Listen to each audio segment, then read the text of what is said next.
Tập 26. Đây là giày cỡ 41. Cậu có xỏ vừa không? Tôi làm thế này là đang rửa sạch tội danh cho cậu đấy. Cậu nên cảm ơn tôi mới phải. Cảm ơn. Tiểu Từ đi tìm Lưu Ninh về đây cho tôi. Rõ. Cậu tìm anh ta làm gì thế? Muốn biết không? Muốn. Đồng chí Chu Ân Lai từng nói công tác bảo mật rất quan trọng.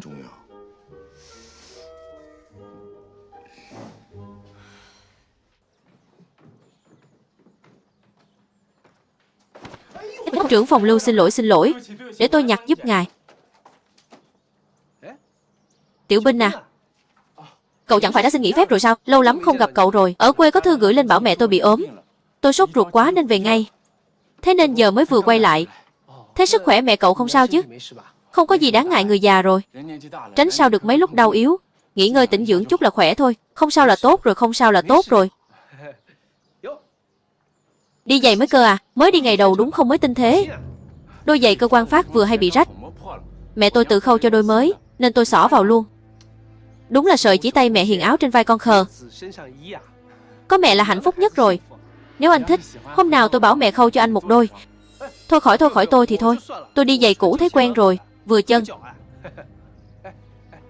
Đưa đây. Người trẻ tuổi, đừng có tò mò quá mức như thế. Rõ, cái này thuộc diện bảo mật, cậu không được xem đâu. Nhưng mà tôi nói cho nghe này, trong cục của chúng ta có nội gián. Không thể nào chứ. Tôi đã nắm giữ được bằng chứng rồi. Ước tính trong vòng 2 ngày tới là có thể bắt được hắn. Đừng nói với ai khác, phải giữ bí mật đấy. Rõ. Được rồi, cậu mau vào trong trình diện đi. Tôi cũng đi đây.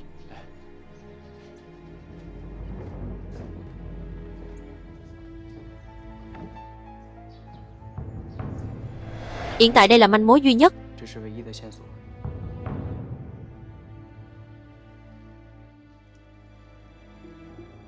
Hãy thu thập toàn bộ dấu chân ở đây để tiến hành đối chiếu.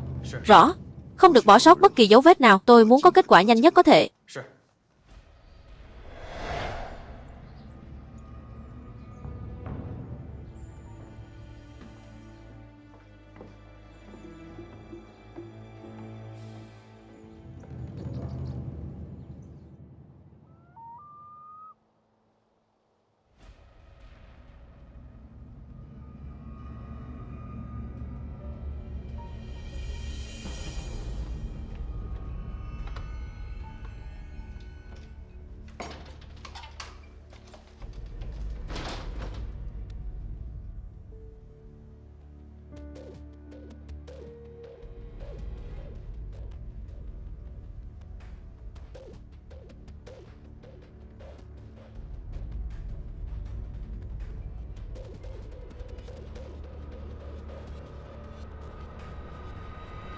Đứng im.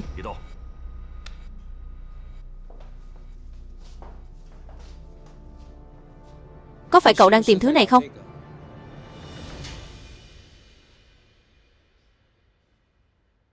Tiểu Binh à, Tiểu Binh, tôi đã hy vọng biết bao người đó không phải là cậu. Đáng lẽ ra tôi phải nghĩ tới điều này chứ. Đây là cái bẫy các người giăng ra để thử lòng tôi. Thực chất các người chỉ đang nghi ngờ tôi thôi, chứ chẳng hề có bất kỳ bằng chứng nào cả. Đi đêm mà huyết sáo. Cậu đang tự trấn an bản thân đấy à? Không có bằng chứng ư? Thế thì tôi rảnh rỗi ngồi đây chờ cậu chắc.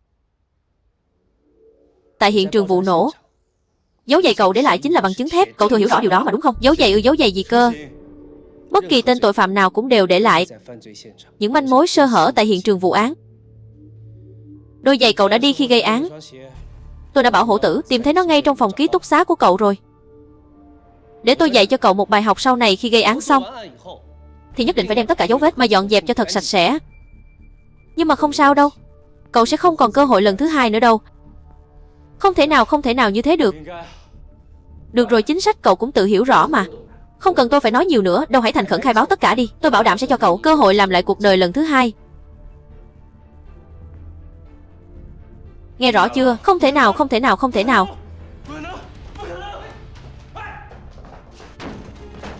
Tiểu Binh, cậu mà chạy tiếp tôi nổ súng đấy. Đứng lại. Ai cho phép cậu nổ súng thật hả? Tôi chỉ bắn hướng lên phía trên đầu cậu ta thôi. Không có vết thương do đạn bắn.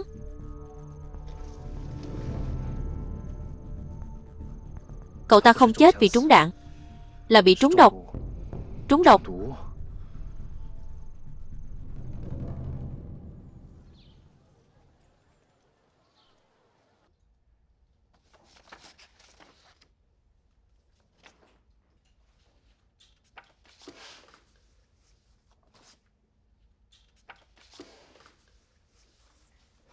Thế này là thế nào?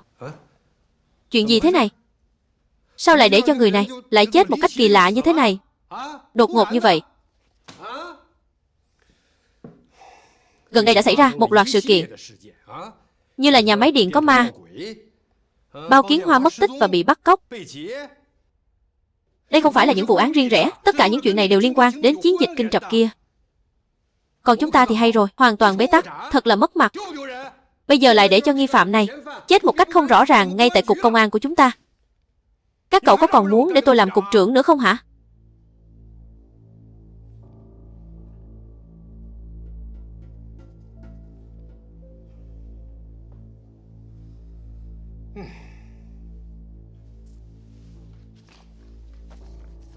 Tôi nói cho các cậu biết nhé.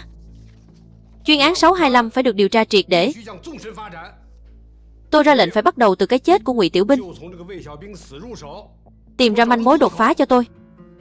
Báo cáo khám nghiệm tử thi cho thấy, thưa cục trưởng, Ngụy Tiểu Binh tử vong do trúng độc, mà độc dược chính là loại cỏ mà dân gian gọi là đoạn trường thảo, hay còn gọi là cây câu, vẫn thuộc họ Mã Tiền. Loại độc dược này một khi đã nuốt vào, chỉ trong vòng vài giờ đồng hồ là sẽ phát độc mà tử vong, cho nên cái chết của Ngụy Tiểu Binh hoàn toàn trùng khớp với triệu chứng trúng độc đoạn trường thảo. Vậy cậu thấy thế nào? Cậu ta tự sát hay là bị sát hại? Nhìn từ tình hình tại hiện trường vụ án, tạm thời vẫn chưa thể khẳng định là tự sát hay bị sát hại. Những người khác thì sao? Mọi người thấy thế nào? Cá nhân tôi cho rằng Tiểu Binh khó có thể là tự sát. Vì lúc tôi bắt cậu ta, ngoài hoảng loạn ra, không hề có biểu hiện gì bất thường khác. Hơn nữa hổ tử lại luôn đứng sát sạc bên cạnh cậu ta. Cho dù cậu ta có muốn uống độc, cũng chẳng có cơ hội nào. Cục trưởng, tôi đồng ý với ý kiến của Lưu Ninh. Nói như vậy có nghĩa là có kẻ đã hạ độc cậu ta từ trước để giết người diệt khẩu. Vậy là trong cục chúng ta vẫn còn nội gián. Mau điều tra tất cả những ai đã tiếp xúc với Ngụy Tiểu Binh gần đây, tra xét thật kỹ một lượt, không được bỏ sót bất kỳ một nghi vấn nào. Kẻ địch có thể trong một thời gian ngắn như vậy thâm nhập vào nội bộ của chúng ta, hơn nữa còn lấy được những tình báo có giá trị. Đây là chuyện không thể xem thường. Các đồng chí, tình hình hiện tại chúng ta đang đối mặt đang vô cùng nghiêm trọng. Bên ngoài thì có bọn đặc vụ vũ trang liên tiếp gây án, bên trong lại có nội gián âm hiểm xảo quyệt. Kẻ nội gián này so với bọn đặc vụ bên ngoài còn nham hiểm hơn nhiều, bởi vì pháo đài thường luôn bị phá vỡ từ chính bên trong. Nếu thật sự là như vậy, thì chúng ta đã phụ lòng tin của đảng và nhân dân đã giao phó cho chúng ta, làm vấy bẩn danh hiệu người vệ sĩ nhân dân đầy vinh quang này. Cục trưởng, tôi xin hứa với Mao Chủ tịch, tôi nhất định sẽ tìm ra kẻ nội gián này. Chỉ có quyết tâm thôi thì chưa đủ, còn phải biết cách làm việc nữa. Không thể để kẻ địch dắt mũi được. Báo cáo.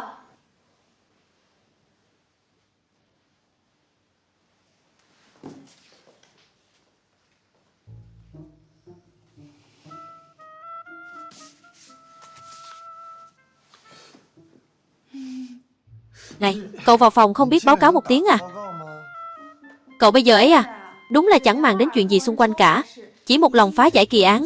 Tôi có nộp báo cáo lên thì cũng chẳng ai thèm để ý đến tôi cả. Tìm tôi có chuyện gì thế?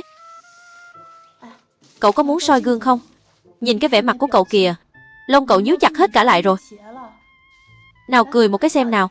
Cười một cái rồi tôi sẽ đưa cho cậu manh mối cực kỳ quan trọng. Cậu tìm ra nguồn gốc của loại sơn đó rồi à? Hay là đã tìm thấy hiện trường vụ án, hoặc là kẻ giả thần giả quỷ rồi? Bị dở hơi à? Rốt cuộc là có chuyện gì? Nói tôi nghe xem nào.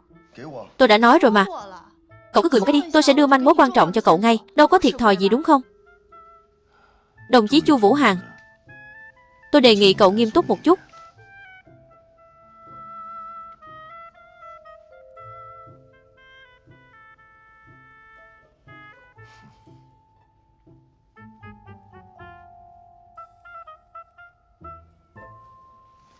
Nhìn cái này đi.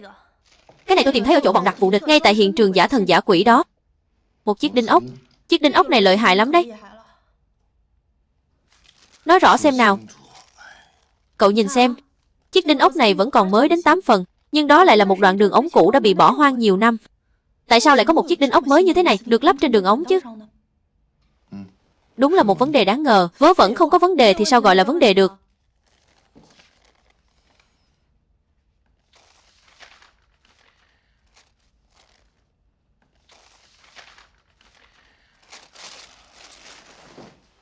Đi đâu đấy? Đi theo tôi. Đi làm gì thế? Đi điều tra phá án.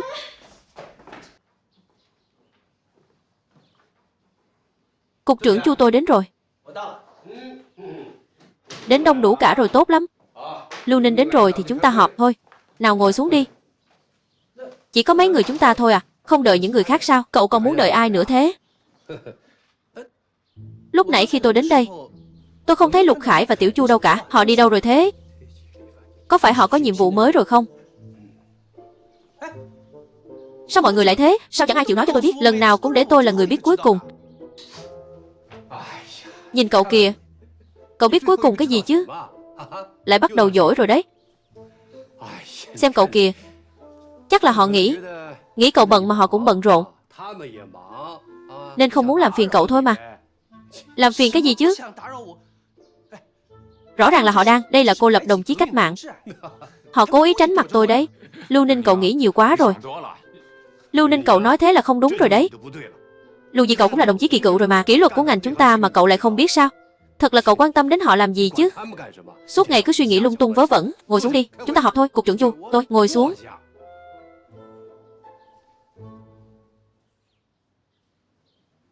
Lão Vương, nói về tình hình ở nhà máy điện trước đi. Tình hình cụ thể là thế này.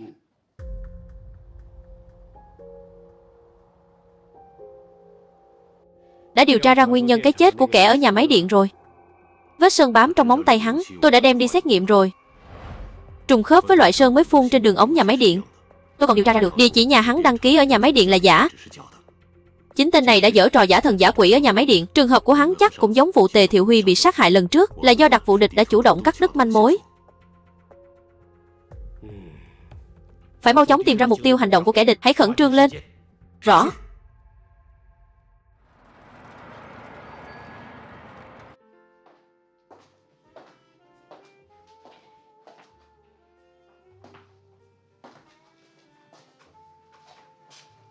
Hôm nay bao trọn cả quán sao? Chẳng phải đều là tại anh cả sao? Xin lỗi, tôi đến muộn 2 phút. Không sao đâu, uống ly cà phê rồi nói tiếp.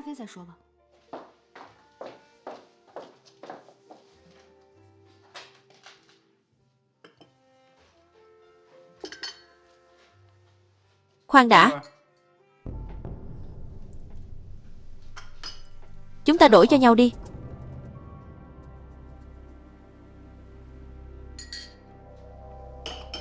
Các người quá càng quấy rồi. Ai cho phép các người làm thế này?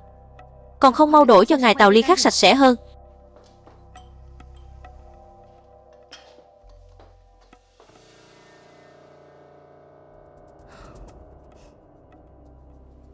Đặc phái viên, làm sao anh có thể chỉ nhìn một cái là nhận ra ly cà phê này có vấn đề vậy? Một câu hỏi đơn giản thế này, anh đang muốn thử tôi đấy à?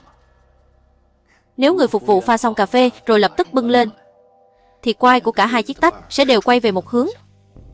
Nhưng khi cô ta đặt xuống vừa rồi, quai tách của tôi lại quay về phía tôi. Rõ ràng là ly cà phê này đã có người động vào. Quả nhiên là cao thủ, ánh mắt tinh tường thật đấy. Nếu mắt tôi không đủ tinh tường thì đã sớm bị thứ độc khác hại chết rồi.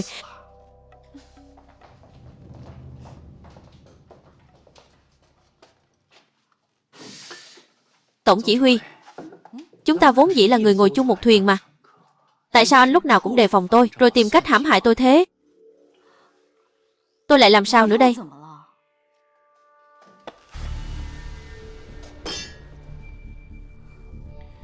Một người phục vụ lại dắt dao găm ở thắt lưng. Thế là có ý gì chứ? Nhớ kỹ đấy nhóc con. Sau này có muốn giấu dao găm thì cố mà giấu ở sau lưng ấy. Giấu ở chỗ này. Lớp áo chỗ này trông sẽ rất cứng nhắc. Đến kẻ ngốc cũng nhìn ra được.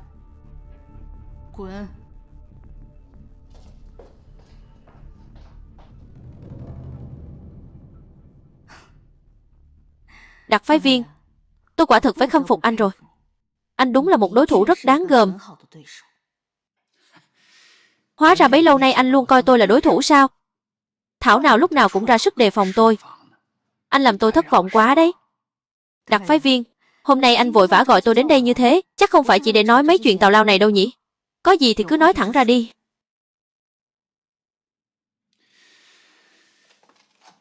Trong chiến dịch Kinh Trập lần này, tôi chính là người được Bộ Quốc phòng phái đến với tư cách là đặc phái viên quân sự.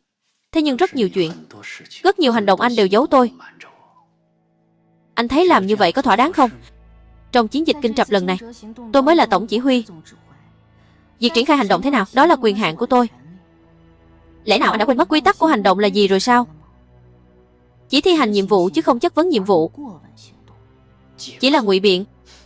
Đến cả mục tiêu cơ bản của chiến dịch anh cũng không hề cho chúng tôi biết. Vậy anh bảo chúng tôi phải hành động thế nào đây? Đó cũng là vì yêu cầu bảo mật mà thôi. Đến lúc cần phải biết, tự khắc tôi sẽ nói cho các anh rõ. Vẫn chỉ là ngụy biện. Anh có biết vì sao đảng quốc lại thất bại không?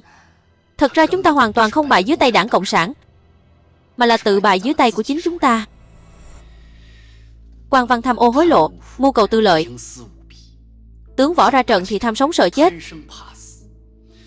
nhưng đấu đá nội bộ thì giỏi đủ đường, lúc nào cũng hừng hực khí thế. Đảng quốc mà không sụp đổ thì đến ông trời cũng không dung thứ. Đặc phái viên, những lời anh vừa nói đủ tiêu chuẩn để gia nhập đảng Cộng sản rồi đấy. Nếu phía Cộng sản mà chịu nhận tôi thì tôi cũng chẳng ngần ngại gì đâu, mà sẵn sàng làm kẻ phản bội đảng quốc một lần. Đặc phái viên, anh cũng đừng nóng giận làm gì. Thật ra tôi cũng có nỗi khổ tâm riêng. Thế này đi, từ nay về sau, có chuyện gì tôi cũng sẽ bàn bạc trước với anh. Bàn bạc cái gì chứ? Kho vũ khí bí mật lần trước, chúng tôi đã phải mạo hiểm cả mạng sống mới mở được. Còn anh thì hay rồi, nẫn đi sạch sành xanh. Rốt cuộc lại làm lợi cho quân Cộng sản. Khi cần đến chúng ta là quân nhân của đảng quốc, phải dốc sức vì đảng quốc. Còn khi không cần nữa, chúng ta chỉ là không khí. Anh đừng quên mệnh lệnh của cấp trên. Lô vũ khí này là để trang bị cho tổng đội du kích phản cộng. Đây là sơ suất của tôi, lỗi của tôi. Nhóm của Trần Thế Minh đâu phải không có vũ khí. Còn đạn dược chúng ta hãy để Bộ Quốc phòng thả dù xuống. Không có đạn dược, thứ trong tay bọn họ cũng chẳng khác gì mấy thanh củi khô.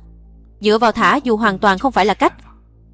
Tôi dám chắc rằng có thả thêm 5 lần 10 lần nữa thì vẫn bị cộng quân chặn thu mà thôi. Tôi biết, nhưng biết làm sao bây giờ? Không có đạn dược, chiến dịch Kinh Trập coi như đổ sông đổ biển.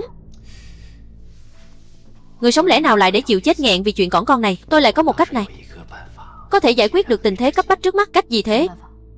Tôi biết một chợ đen buôn bán vũ khí ngầm. Những kẻ bán hàng ở đó tôi đều quen biết cả. Ngay từ thời kháng chiến chống Nhật tôi đã từng làm ăn với bọn họ rồi. Hay là để tôi tìm họ giải quyết vấn đề đạn dược. Nhưng hiện tại trong tay tôi đang có một kế hoạch vô cùng khẩn cấp. Hơn nữa, tôi cũng không có nhiều kinh phí đến thế. Thì đi vay đi. Biết vay của ai bây giờ? Thôi Thánh Văn chứ ai. Gia đình cậu ta là người giàu nhất Xuân Thành đấy. Thôi Thánh Văn sao? Hình như cậu ta có thành kiến rất lớn với tôi. Thế này đi Đặc phái viên, anh giúp tôi đứng ra thương lượng một chút. Cứ bảo với cậu ta là chúng ta có thể trả thêm lãi suất. Cứ giao cho tôi đi.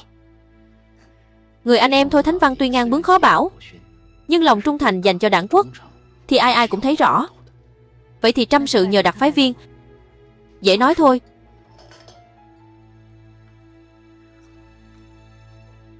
Chỉ hy vọng tổng chỉ huy sau này sẽ hành sự đúng theo luật chơi. Việc gì nên làm, việc gì không nên làm, cần phải phân biệt cho rõ, tránh làm lỡ mất chiến dịch Kinh Trập.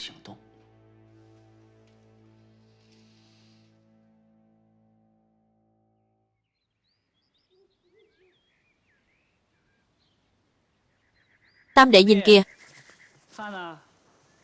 phong cảnh đẹp biết bao. Lúc này em không có tâm trí đâu mà thưởng ngoạn phong cảnh.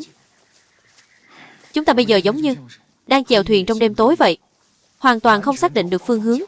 Chưa chắc đâu. Sao lại chưa chắc? Chúng ta thừa biết chim sẻ đang ở ngay đó, nhưng tìm thế nào cũng không thấy hắn. còn hắn thì ngày càng lộng hành. Chẳng lẽ chúng ta cứ mãi ngồi chờ chết thế này sao? Tình thế càng phức tạp, càng cần phải bình tĩnh. Dù đối thủ có dùng kế che mắt thế gian, ẩn giấu thân phận, nhưng thực chất nhiều hành động của chúng đã lần lượt lộ ra trước tầm mắt điều tra của chúng ta. Đệ đấy đôi lúc cứ thích thể hiện quá. Phải học cách dưỡng sức chờ thời, che giấu ý đồ của mình, để tránh đánh động đối thủ quá sớm. Huynh Gia Cát, huynh lại có diệu kế gì rồi sao? Đệ xin rửa tai lắng nghe. Diệu kế gì đâu chứ, chẳng qua chỉ là nương theo thời thế thôi. Không phải đệ vẫn thường nói sao, huynh đệ đồng lòng tác biển đông cũng cạn. Hôm nay đại ca thực sự có việc muốn nhờ đệ giúp một tay. Đại ca cứ nói đi. Chiến dịch Kinh Trập đi được đến ngày hôm nay, dù chúng ta đã nắm được một số thông tin tình báo, nhưng mục tiêu cuối cùng của chiến dịch Kinh Trập vẫn chưa được xác định, nên chúng ta vẫn phải hết sức thận trọng. Những hành động trước đó của nhị thúc đều chỉ là đòn hỏa mù. Hắn chỉ muốn dùng những hành động đó để che đậy mục đích thực sự của chiến dịch Kinh Trập. Lập luận này hoàn toàn hợp lý. Cậu xem này, chúng ta đã mạo hiểm cả mạng sống để đột nhập vào kho vũ khí, nhưng lại không hề tìm thấy vũ khí sinh học. Cậu thử nghĩ xem tại sao lại như vậy. Đã vậy nhị thúc lại là kẻ đa nghi, luôn tỏ ra coi thường Trần Thế Minh, khiến Trần Thế Minh vô cùng nổi giận. Dù bọn chúng đấu đá nội bộ là chuyện tốt cho ta, nhưng nhị thúc và Trần Thế Minh dù sao vẫn là những mối nguy hại khôn lường. Chúng ta phải ra tay triệt hạ tận gốc. Tôi đã nghĩ ra một cách có thể chặn đứng bọn đặc vụ địch trong việc tiếp cận nguồn cung vũ khí ngầm. Như thế chúng ta sẽ có cơ hội ra tay. Cuối cùng cũng vào đúng trọng tâm rồi. Tiếp theo thế nào? Nắm thóp được mạch máu hành động của đặc vụ địch, tạo thành thế bao vây cô lập chúng. Đây chính là lấy nhu khắc cương. Thế nên tôi nghĩ rằng chỉ cần tôi nói là có thể giải quyết được vấn đề vũ khí, thì tôi và Trần Thế Minh sẽ có đủ quân bài để đàm phán với nhị thúc. Hơn nữa, nếu tôi nắm được quyền chủ động trong tay, mối hiểm họa từ hành động của đặc vụ địch mới có thể giảm xuống mức thấp nhất. Gia Cát huynh quả nhiên cao tay, đệ vô cùng bái phục. Được rồi, được rồi. Diễn kịch thì cần phải có đạo cụ, mà đại ca như tôi thì lại chẳng có tiền để giữ bí mật, nên cũng không thể dùng đến công quỹ của cục. Thế nên tôi mới nghĩ ngay đến cậu, đại thiếu gia họ Thôi giàu có này. Hóa ra anh đi một vòng lớn như vậy, lại còn giảng giải binh pháp Tôn Tử cho tôi nửa ngày trời, chỉ là để hỏi xin tiền tôi thôi sao? Đây là việc mà anh em nên làm với nhau à? Anh nói đi, cần bao nhiêu? Thôi được rồi, coi như vừa nãy tôi chưa nói gì đi. Nếu muốn diễn kịch như thật, ít nhất cũng phải cần 15 thỏi vàng. Bao nhiêu? 15 thỏi cơ à? Nếu khó khăn quá thì thôi vậy.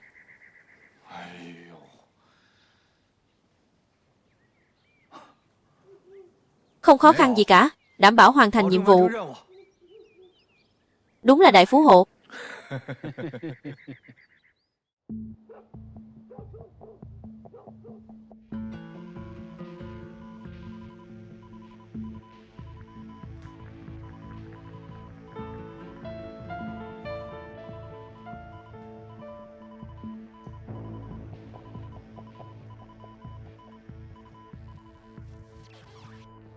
Điện báo từ dì hai.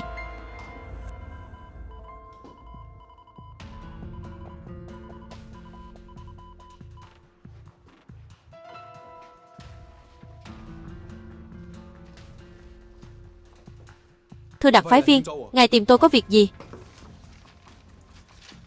Bộ Quốc phòng lại vừa gửi điện báo sang, nói là gần đây quân Cộng sản ở vùng Duyên Hải đã tăng cường lực lượng phòng không. Vì vậy kế hoạch thả dù tiếp tế, vật tư quân sự cho chúng ta tạm thời không thể thực hiện được nữa. Lại là một lời hứa suông rồi. Hãy giao bức điện này cho tướng Trần đi. Rõ.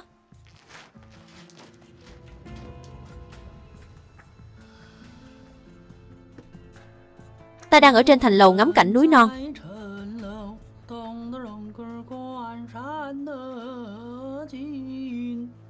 Ta nghe thấy ngoài thành tiếng xôn xao hỗn loạn.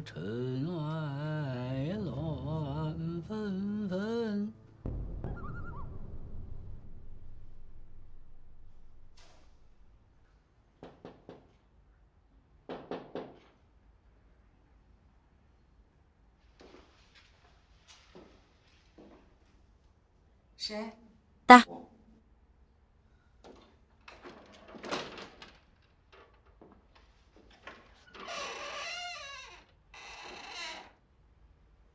Sao lại là cô thế này? Anh chuẩn bị đi ngủ rồi à? Đúng vậy, đêm khuya thanh vắng thế này, chỉ có ngọn đèn dầu hiu quạnh lẻ bóng, không đi ngủ thì làm gì được chứ?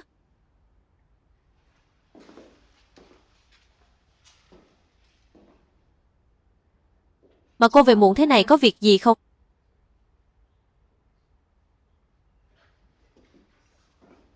Tôi đến đây là muốn xin anh ít tiền. Lấy tiền sao? Chuyện này đúng là hiếm thấy nha. Cô cần bao nhiêu? Ít nhất là 15 thỏi vàng. Nhiều thế kia cô định làm gì? Tôi không thể nói cho anh biết được. Giúp tôi chuẩn bị càng sớm càng tốt nhé. Lại lấy danh nghĩa làm nhiệm vụ nữa rồi chứ gì, để che đậy những trò bẩn thỉu khuất tất. Chỗ em chỉ có một ít tiền chi tiêu hàng ngày trong nhà. Nếu anh cần nhiều tiền như thế thì chỉ có nước đi hỏi xin cha thôi. Thôi bỏ đi. Anh đợi ở đây một lát, để em đi giúp anh. Để anh tự đi thì hơn.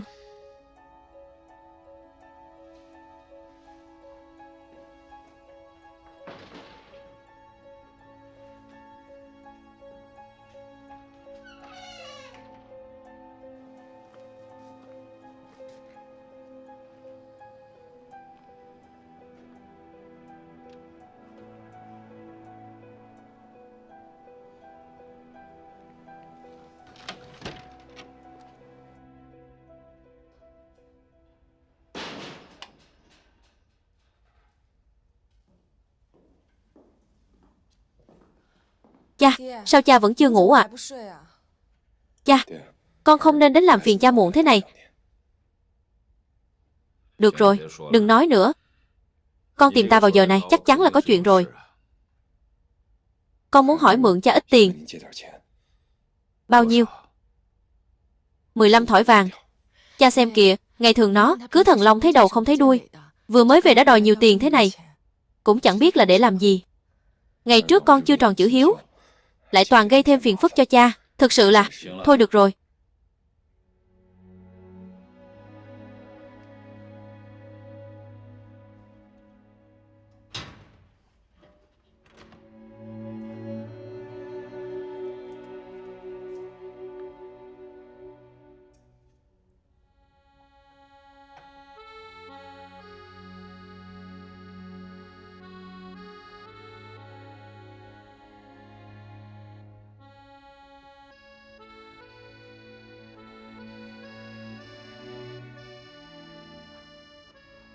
Bao nhiêu năm qua, con chưa từng mở miệng hỏi xin ta một đồng nào. Ta nghĩ lần này chắc chắn con đã gặp phải chuyện gì rồi. Cầm lấy đi này. Con cảm ơn cha. Nhưng có một điều con phải ghi nhớ. Việc vì nước vì dân thì có thể làm, còn việc hại nước hại dân thì tuyệt đối không được chạm vào. Cha, con xin khắc cốt ghi tâm lời dạy của cha.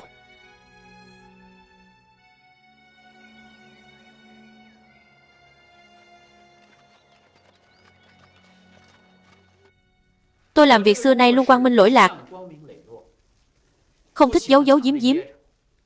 Lần mua vũ khí đạn dược này chính là để anh và tôi xóa bỏ hiềm khích cũ. Hợp tác chân thành, chúng ta hãy nhanh chóng đẩy mạnh tiến độ của chiến dịch Kinh Rập. Lời nói khoác lác ai mà chẳng nói được. Anh lấy đâu ra nhiều tiền thế để mua vũ khí?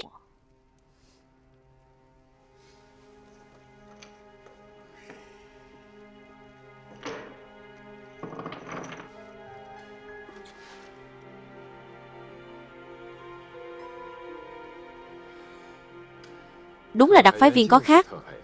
Lợi hại thật đấy.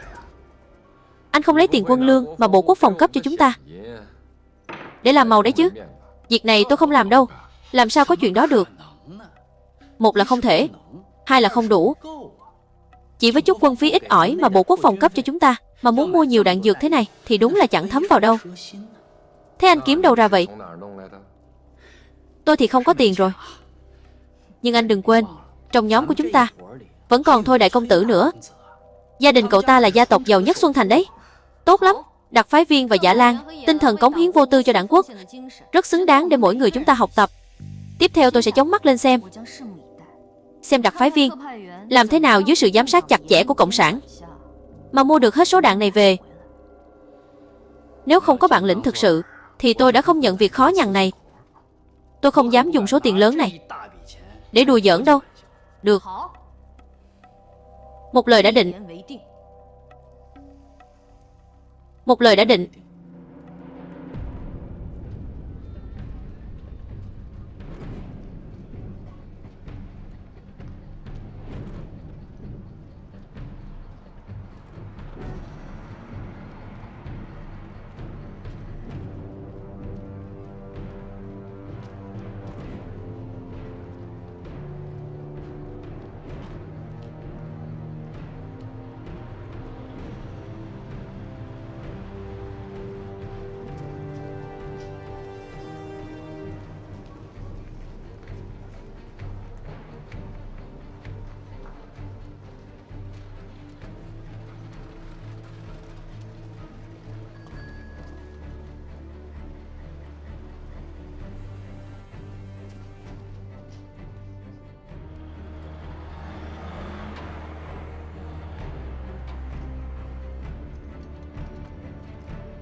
Bắt được người chưa?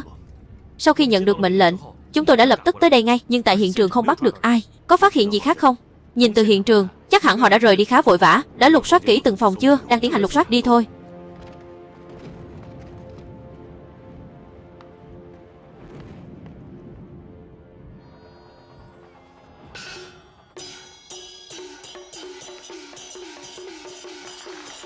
Rõ.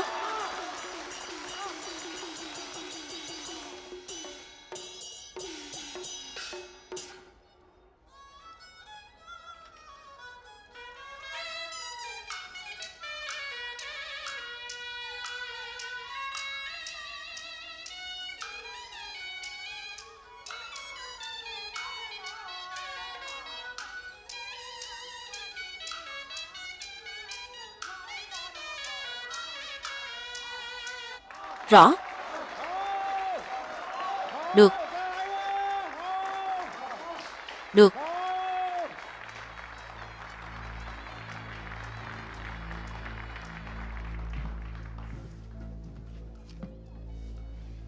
Tôi có việc quan trọng cần bàn với ông chủ Lưu của các anh.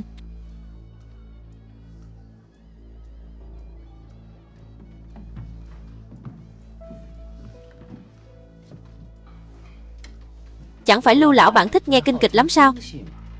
Sao giờ lại chuyển sang nghe hát nhị nhân chuyển rồi? Thịt cá ăn quen mồm rồi, cũng phải ăn chút dưa muối củ cải chứ. Ngài là?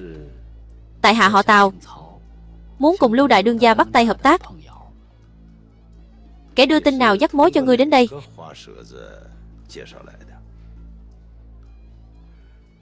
Bây giờ là thời của cộng sản rồi. Ta cũng đã rửa tay gác kiếm rồi. Mấy việc làm ăn trước đây đã sớm bỏ rồi. Thời thế đang thay đổi, ai lại muốn kết oán với Gao Bi An Di? Con người ta cũng phải kiếm cơm chứ. Lưu đại đương gia, xin đừng từ chối vàng ròng mà chê cả bạc trắng chứ.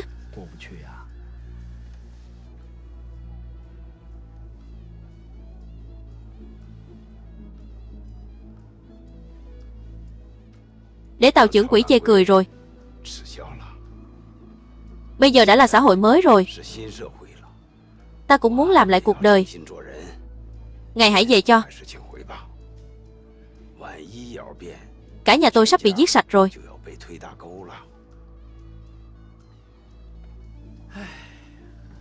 Nghĩ năm xưa làm quan triều đình, trời lạnh canh năm đợi chầu triều. Giờ đây đêm ngủ nơi thôn vắng, quạnh quẻ cô đơn tỏ cùng ai. Ngươi mà còn làm khó ta nữa,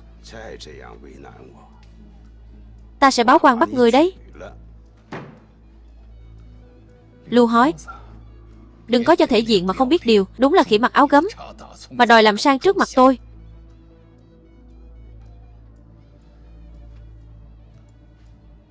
Nhìn xem tôi là ai.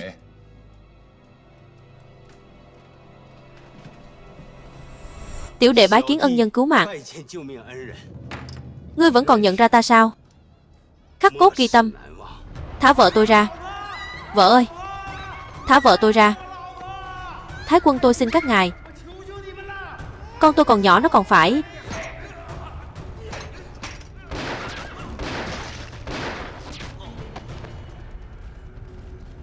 Vợ ơi, em không sao chứ? Em không sao, vợ ơi, em không sao. Cảm ơn ân nhân đã cứu mạng. Mau đứng dậy đi, nơi này rất nguy hiểm. Hãy đưa vợ con đi mau. Xin ân nhân cho tôi biết quý danh. Tôi sẽ mãi ghi nhớ ơn cứu mạng này. Trung đoàn trưởng trung đoàn 1 thuộc quân cứu quốc Trung Nghĩa, Trần Thế Minh, đi mau đi. Được rồi, đứng lên nói chuyện đi.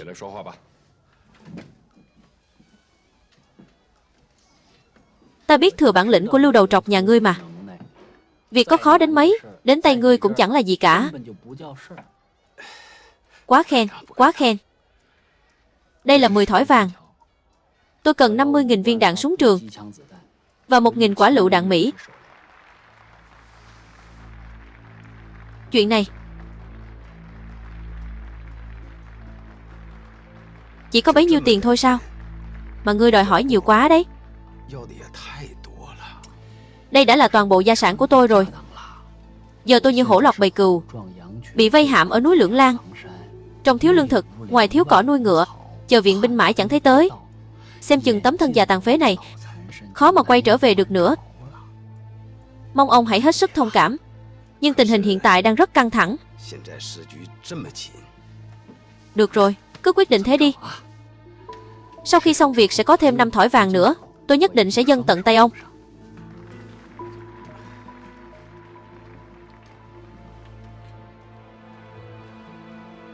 Ân nhân đi thong thả.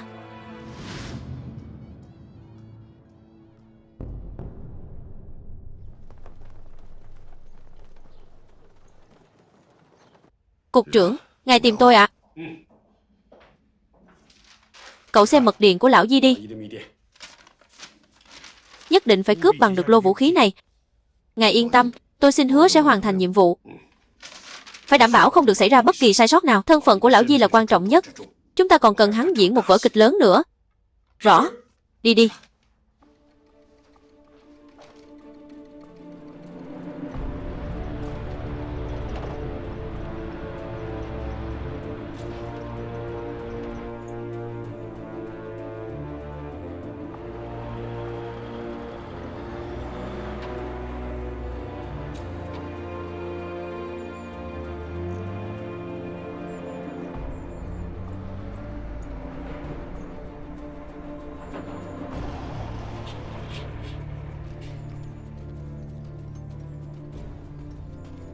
Đứng im. Cấm động đậy. Xuống xe.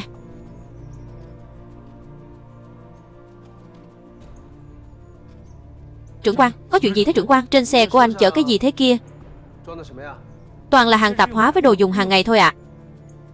Báo cáo trưởng phòng, toàn là súng đạn thôi. Đây mà là đồ dùng hàng ngày của cậu đấy à? Thằng ranh con này, gan cậu cũng to đấy. Đám buôn lậu vũ khí, cậu có mấy cái đầu để chém hả? Không sợ chết sao? Quan lớn thả mặt, giải đi. Đi mau, khôn hồn thì biết điều một chút. Nhanh lên, đi mau.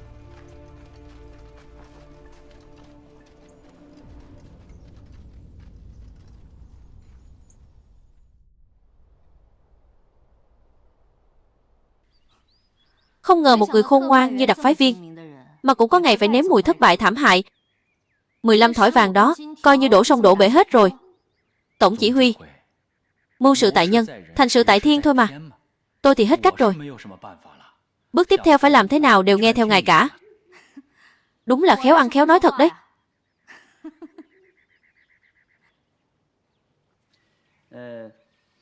Có phải là nhị thúc không? Từ phân đội đặc nhiệm của cậu điều động một lô súng đạn để trang bị cho cấp dưới của tướng quân họ Trần. Như vậy chúng ta sẽ trở thành một đội quân vô cùng hùng mạnh. Chẳng phải chiến dịch Kinh Trập sẽ càng thêm chắc thắng sao? Đúng thế đấy. Không có súng đạn, ngài bắt chúng tôi phải tay không? Đi liều mạng với quân cộng sản sao? Được rồi, chuyện này khi về tôi sẽ suy nghĩ kỹ lại xem sao. Còn gì phải suy nghĩ nữa chứ. Đừng quên rằng chiến dịch Kinh Trập mới là mục tiêu cuối cùng của chúng ta. Các người định làm gì? Muốn nổi loạn phản thượng sao?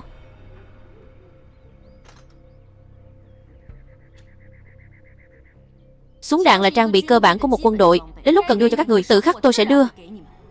Nếu lô súng này lại bị quân cộng sản tịch thu, hai người các người ai gánh nổi trách nhiệm này đây? Chính ngài cũng đã nói rồi đấy thôi. Lô súng này chính là mấu chốt quyết định sự thành bại của kế hoạch kinh trập chúng ta. Được, chúng tôi sẽ đợi. Không có vũ khí, đừng bắt chúng tôi thực hiện hành động nào. Phó quan chữ có. Thầy ta tiễn khách.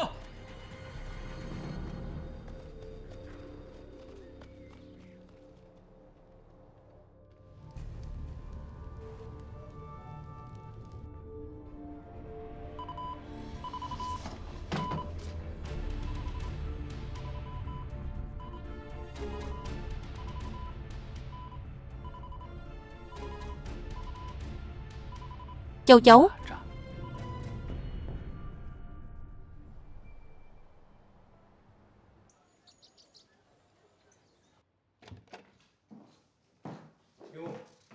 Sảnh trưởng. Lão Chu, lại đây ngồi đi. Vội vàng gọi tôi đến thế này, có chuyện gì vậy? Lão Di gửi mật điện đến. Cậu ấy đã chặn được một bức điện văn từ đài phát thanh tà ảnh. Nội dung là kẻ nhận nhiệm vụ không thể trọng dụng, kích hoạt châu chấu. Xem ra người Mỹ đã mất kiên nhẫn rồi.